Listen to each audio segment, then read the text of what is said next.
Today we're kicking things off with our international correspondent, Alex Newman. Alex, hello and welcome. Thanks for having me. Great to be with you, Duke.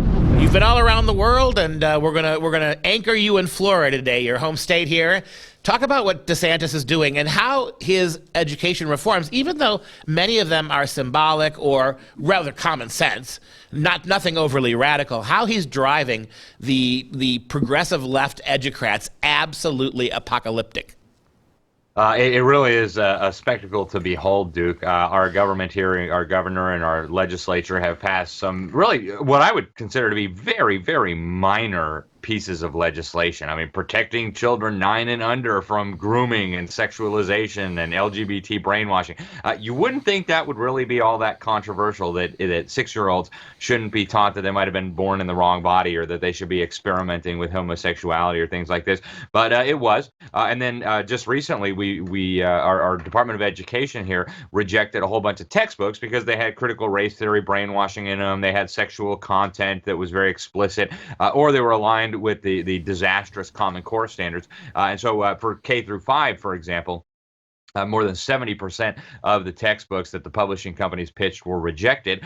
And, you know, again, I don't think that's very controversial either. And yet the left and a lot of the teachers have absolutely exploded. One of the ones that really caught my attention, a memo was circulating among teachers, and it's kind of gone viral now across the state in response to what they're dishonestly calling the Don't Say Gay bill. And they said, well, if we can't talk about gender and sexuality in the classroom, then we're going to have to stop referring to your children as he or she or boy or girl. They can't call us Mr. or Mrs. or Miss anymore. Now we're going to all have to be mixed. And so from now on, any books that have husband, father, mother, wife, all those books are going to be banned in our classroom because heterosexual is a sexuality and cisgender is a gender. So that's how insane these people have gotten. I'm hoping it's going to wake up even more Floridians to the disaster that's taking place in the government's brainwash camps. Well, in my mind, what's going on there, like you said, it's not very radical what the governor's doing, but it's unusual. And that's the problem. The progressive left is used to getting its way in education. Nothing stopped the Common Core from coming down. All the states took it. Even the ones who didn't take a grant to take it ultimately ended up with it. So they're used to 30, 40 years of whatever they want, they get. Now you have, and it shows you, by the way, how feckless and irresponsible the American Republican Party has been across this country with so many governorships in their back pocket that nobody until DeSantis has done anything meaningful to fix this stuff. And as far as we know, these are baby steps. These are not huge strides. And yet finally we have somebody doing it, and you see the complete explosion, the meltdown. And your last comment to me was very interesting. That their argument now is, right, that if we can't talk about sex and gender, that means we must ignore men and women.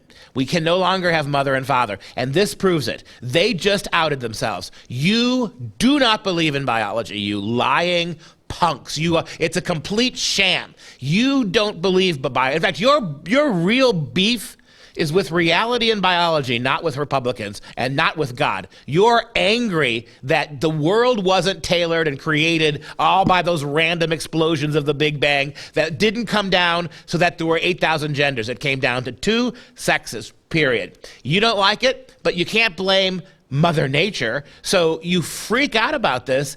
You really just gave away the game. You are the party of anti-science.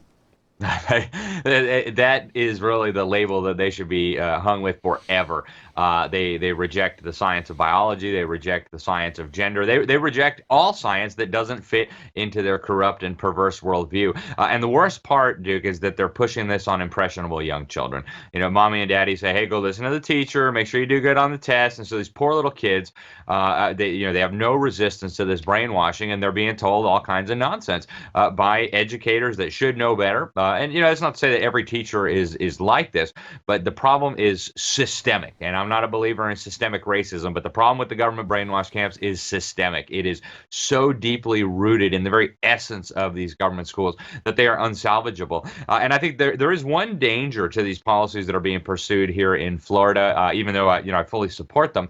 And that danger is that some parents who are on the fence, and there are many of them who are on the fence about keeping their children in these schools or not, but they say, well, you know, at least they banned critical race theory. At least they're not going to turn my kindergarten child into a transgender or tell him that he should be a homosexual.